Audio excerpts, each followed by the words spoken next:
Today, a known respected sexologist, I have some tough questions for her. I have a very tough question now for her. How do I know we are going to be compatible? How do I know she's going to satisfy me? How do I know what he likes, what she likes? How will I know? I'm really so sorry, but really, that's the way they sound in my ears when I'm reading it. Because we have been lied to. We have been told that there's something called sexual compatibility. Is there? You'll find out as we go on. First things first, sexual compatibility is not found. It is built. It is not found. It is built. Take that down. And we're back. Now, what is compatibility? Simple illustration of compatibility is your phone and the charger. So you have a Samsung A52 phone and it uses a Type-C charger. And then you have an iPhone that has uses an Apple charger. Would you try the iPhone charger on the Samsung phone? Trust me, you would not. Would you try the Type-C charger on the iPhone? You would not. You would only use the charger that came with that product on the product. I think I've lost a couple of you somewhere along the line. Let's come back to sex. Because I can see that everybody's wondering, how does all this relate with sex? Simply put, all the experience you are gathering as a single person is null and void. It will not help you. It would only cause damage in your marriage. Compatibility can be built, but in the confines of marriage. In marriage, you are stuck with the person you are married to, literally, right? Both of you have zero experience. Both of you have zero ideas. Both of you are not even sure. People are coming in there with, open expectations, right? Now, when you find yourself in this situation, what do? You don't go about blaming yourself. You don't go about blaming the church. You don't go about blaming schools. You don't go about blaming your parents that said, wait till marriage and all whatnot. No, they did you a big favor. Now you are here. It's time to build. It's time to build. With the mindset that we keep evolving, we keep changing, we keep getting better. So there are 3 ways to build compatibility. I'll take that again. There are 3 ways to build sexual compatibility, because compatibility can work in different other ways. But when it comes to sex, it has to be built. 3 ways. I call them the 3 C's of building sexual compatibility. 1 is commitment. The first C is commitment. Commitment comes from the confines of marriage. Now you are married, right? You are both committed to giving and receiving pleasure from each other. You have both made the commitment or made the covenant to give and receive pleasure from each other. Based on their commitment, then you build. The next C is communication. Yes, if you don't understand communication in sex, I have a video like 1, 2 backwards that I treated communication in sex. You communicate what your expectations are. You communicate your desires. You communicate your fantasies. You communicate your dreams. You communicate everything, the style, the location, the how, the when you want to have sex with your spouse. But make sure you're communicating effectively. Now, people come up that, if I tell my spouse I want to do a doggy style, and my spouse goes, how did you know this? How can we do this? Blah, blah, blah, blah, blah, blah, blah. That can be resolved. You are both committed to pleasing each other. You want to try something new. As you think it, you communicate it with your spouse. You might not get it right the first time. You might not get it right the second time. But with constant, effective communication, keep evolving based on how your body changes and your body reacts to what is being done or what you think would be done. Communicate effectively. When you do that, your spouse would know what to do and how to do and when to do it to you. The third C is compromise. A very senior practitioner said to me recently that he doesn't really like to use the word compromise, but for the benefit of the C's we're using, I'm using compromise. He said he would prefer we use negotiate, because compromise sounds like one person is losing for the other person to gain, right? So you've communicated what you want, how you want it, when you want it, right? And then your spouse says, I'm really not comfortable with this thing you want us to do. And then you go, okay, I want to do this. You don't want to do this. How about you meet me halfway? Let me give you an instance. You have a spouse who wants to have sex 7 times a week, and you want to have sex 3 times a week. During the process of communication, you have communicated your frequency, you've communicated your duration with your spouse. And the spouse says, 7 times is too much for me. I can try maybe 4. Now the negotiation has started. How about we do 4? You now go, 5. You see, we have negotiated. And the person that was comfortable with 3 has let go of his or her own wants to please his or her own spouse. That's why I call it compromise. You have decided, you know what, because I am committed to pleasing and to giving and receiving pleasure from you, my spouse, I am willing to up my game to a 5. And the other one goes, oh baby, because I am committed to pleasing and pleasuring you, my spouse, I'm willing to downgrade to a 5. Can you see?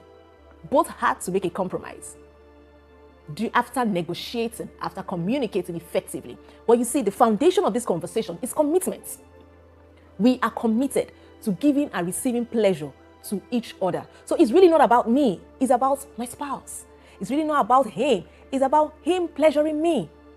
So in this case, we are committed to giving and receiving pleasure to one another. Then we take it the next step. We communicate. What is pleasure to me? What is pleasure to you? Okay, we've been having sex on the bed every other time. Are you okay with it? Oh no, baby. How about we try the kitchen? And he's like, we cook in the kitchen. It's going to make everywhere dirty. Hygiene. Oh my God, I can imagine. You're like, baby, calm down. When we're done, I will clean it. Now you're negotiating. You want to have sex on the kitchen. Your spouse wants to have sex on the bed. I say, okay, how about today we have it on the kitchen and tomorrow we have it on the bed? So you can see that it is a back and forth conversation between 2 people who are committed to giving and receiving pleasure from one another. So the bedrock is commitment. And then the stepping stone is communication. When you have communicated effectively, then comes compromise. Do I want to? I don't really want to, but because I'm committed to this person, I do it. So we sit down and we discuss, what do you want? How do you want it? Where do you want it? When do you want it? How frequent do you want it? These are things we sit down as married people to have. These are conversations we sit as married people to have and enjoy. And the beautiful thing about it is, by the time you're done, you're happy. Guess what? Or why are you happy? You find out that you have pleased your spouse. And in the process of pleasing your spouse, you in return got pleasure. So I usually tell people that it's a two-way thing. Marriage is for 2 givers, not for 2 takers, not for 1 giver and 1 taker. Because if there's an equation of 1 giver and 1 taker, the giver would get tired of giving. The giver will get frustrated.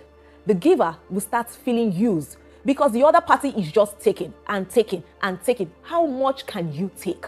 So if you know you're selfish, don't even start the conversation of marriage. Don't even start the conversation of marriage. So while you are both committed to receiving and giving pleasure to one another, the other part of it is communication. You communicate effectively your needs, your wants, your desires, your fantasies, your frequency. Frequency, let me not be speaking plenty grammar. Frequency is how often do you want to have sex? How many times do you want to do this? That's your frequency. And then there comes the level of compromise. So like I said, the 3 C's of building sexual compatibility. 1 is commitment. 2 is communication. And the 3rd C is compromise. With these few points of mine, I hope I've been able to teach you how to build sexual compatibility in marriage. Remember, it's not found, it is built. It's not hanging around. You don't just enter, even in marriage, you don't just enter your house and just meet your partner and then you hit it off. You're compatible. He just knows automatically all the things to do to you and how to do it and where to do it. And then you just automatically, no, it's not magic. It's not magic. It is built. And the beauty of building is that the more you build, the more you evolve, the more you understand each other, the more you bond. Thank you so much for joining me today. Remember, subscribe, like, share, and comment. Let's know what's going on in your head. Let's think along with you, and let's build more content to help you have and enjoy sex in marriage. Part of flirting. I did a video like 1, 2, 3, 4, 6. I've done so many videos, I've even lost count. So if you're not watching my videos, if you're not subscribed to this channel, you are missing, as in you are missing. Subscribe, like, comment, share, and then scroll back down and start watching. This is a channel you need to binge on. As a married couple, you need to binge on this channel. So scroll back. It was a video I did where I said you should flirt with your own husband. Yes, I talked about flirting with your husband. And then people kept going, how do we flirt? What is flirt? It's okay. I'm here. You know I'm here for people. I'm here for everybody. So yes, today we're going to be talking about mastering the art of flirting. What is flirting? Flirting simply is stop it, I like it kind of things we say, I know if I say something like it, some of you understand.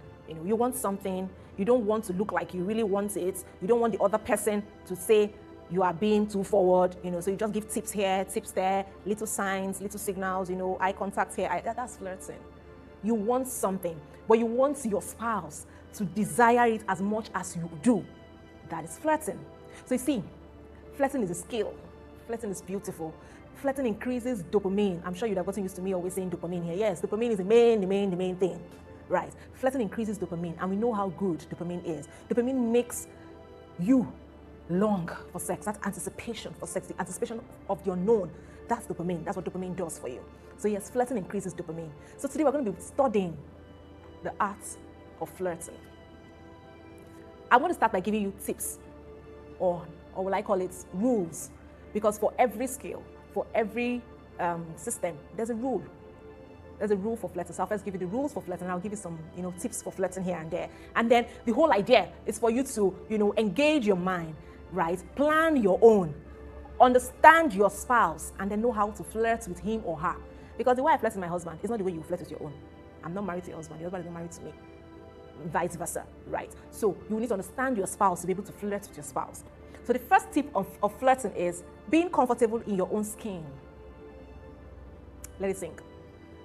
Being comfortable in your own skin, in your own body, in your body size, in your body shape, in your body form, in your body. There's something called body image, right? Body image is basically how you see yourself.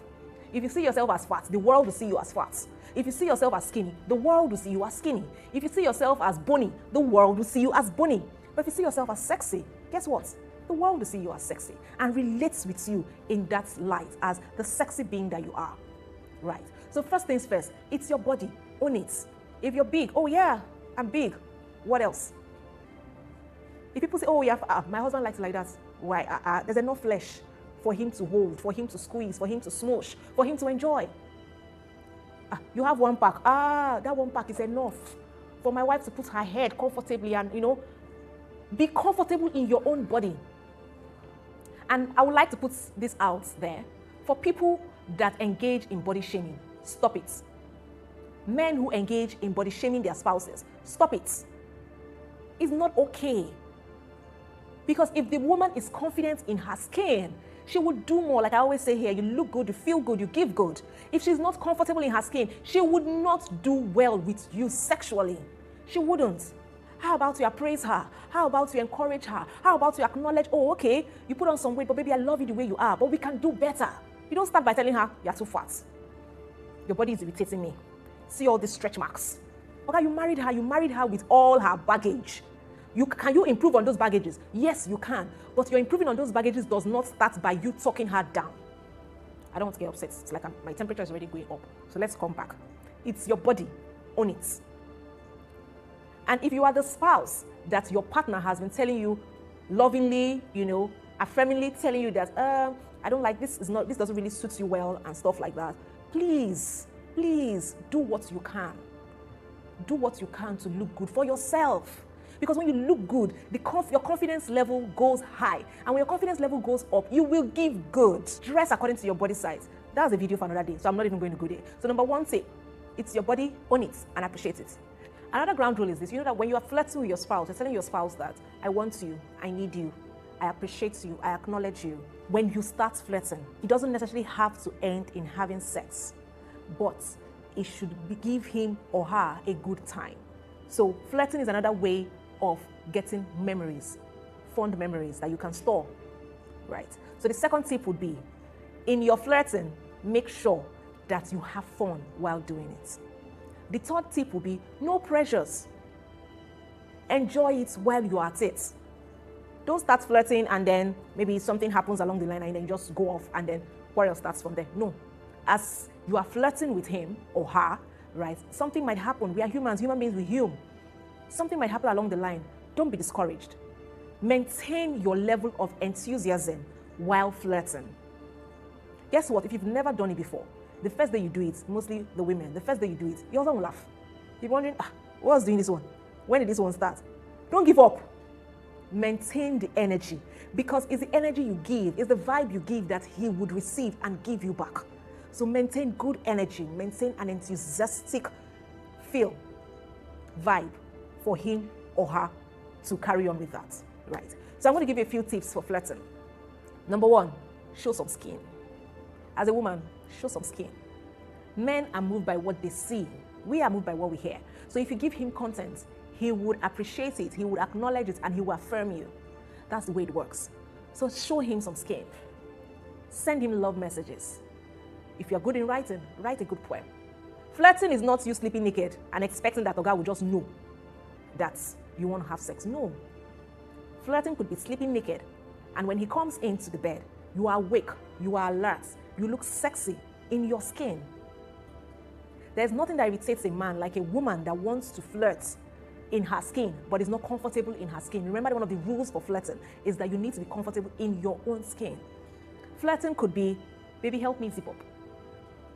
I can't reach my zip, can you help me zip up? And then you go to him and he's trying to help you zip up, and then you just kind of wriggle away, you know, or he finishes zipping up and you kind of wriggle away. He's like, you didn't even allow him to touch it. No, not now. You know, flirting is sending him a beautiful love message at work. Flirting is putting a note in his lunch bag. If you're someone that, you know, packs a lunch box for your husband to take to work, just put some beautiful sticky notes. That's flirting. Another way to flirt is, I talked about sticky notes. Get a pack of sticky notes, you know, put messages on them. You can have 10 sticky notes and you want to say, I love you, or I can't wait to have you, right? And on that first sticky note, you have 1 out of 10 or 1 out of 5. And then you put one on the dressing mirror. You put another one on the headboard of the bed. You put another one on his dashboard. You put another, you know, you put at different positions.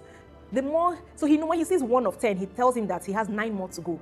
Can you see? He starts getting excited. He starts looking forward to what is in the next notes. Now, this is not, you know, centered only on women. Yes, guys, you can do this for your spouse too. You can do this for your spouse too. Flirting is you going into a lingerie shop, getting your wife something you would want to see her in. It doesn't even have to be lingerie. It could be a dress. It could be a loungewear. It could be something. Getting her something.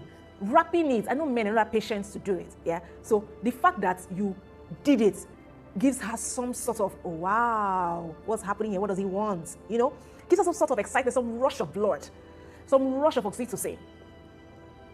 You wrap it and put a note that says, I've imagined you in this. I can't wait to see you in it. The woman has to be ice queen for her, not to feel, what's happening here? You know, you come home again, this is what I want to see you in this. And women, please, when they do this for you, they don't swear for you not to eat your husband's money. They did not swear for you. They didn't swear for you not to use what your husband spends his money on. Most times when men do these things, they are trying to send a message to you that says, this is what I want to be seeing you in. Please stop dashing it to your younger sisters. Please stop giving it to your house helps. Please stop selling them. Because most times when these men go all out to get these things for their wives, they spend good money in doing it. Yes, I understand. We women will start counting how many pot of soups. How many pot of soups this cloth would have cooked for us. For that moment, they did not swear for you. Enjoy it. You can discuss it later. But when your husband spends time to get you something, please appreciate it and use it. It's in the using it that he starts feeling loved, starts feeling wanted, starts feeling desired. He wants to see you in this attire. I've had men, yes, women, I'm for you today. I've had men complain that their wives, you know, they come home and their wives are dressed from their throats to the tip, to the toes. You know, they can't see any skin, nothing. So I asked a man when I said, buy her what you want to see her in. And he goes, when he buys it for her, she will laugh. And the next thing, her younger sister is wearing it. He didn't buy it for your younger sister. He bought it for you. You may not be comfortable wearing it out of the house, but wear it for him to see it. You're wearing it for him. I don't think your husband will be well enough to buy you something indecent to wear outside. When he buys it, please wear it and make noise about it. Imagine being amongst the people like, babe, this your dress is so nice. Oh, my husband bought it for me. There's this, you know that feeling? It excites your husband. So please, men, buy what you want to see your wife in. It's a way to flirt with her. And if you think she wouldn't appreciate it, guess what? There is always a solution. Take her shopping. Plan a shopping date with her. Discuss it. I say, babe, see today, I have mapped out we're going to spend 50K. And she's like, you say, yes, I want to show you what I would love to see you in. The woman has started melting. Then you take her to the store and you sit down and you let her model the clothes. Pick the clothes you want to see her in. And then let her model the clothes for you while you sit down. Another tip, make videos. Fun memories. When she was like, oh, no, not this, not this. Oh, no, not this, not this. You know, oh, I like this. Make videos. Let her enjoy you drooling over her. Trust me, at the end of the day, there will not be room enough for two of you. I said it. So please, it's okay to flirt with your spouse. But one major rule for flirting is making sure you're comfortable in your own skin, in your own body. Dress according to your body type. You are a V body shaped person and you're wearing a figure 8 dress. It cannot work. It can't work. You are figure 8 and you're wearing a straight dress. It cannot work. Dress according to your body type, your body size. Show some skin. Stop starving these men. Stop starving your husbands. They're your husbands. Show some skin. Show some skin. Touch him in places he would never imagine. In the car. At home. At the table. You know, these are ways you flirt with your spouse. Flirting increases the production of dopamine. And dopamine is so good for your sex life. Like, subscribe, share. See you in the next video.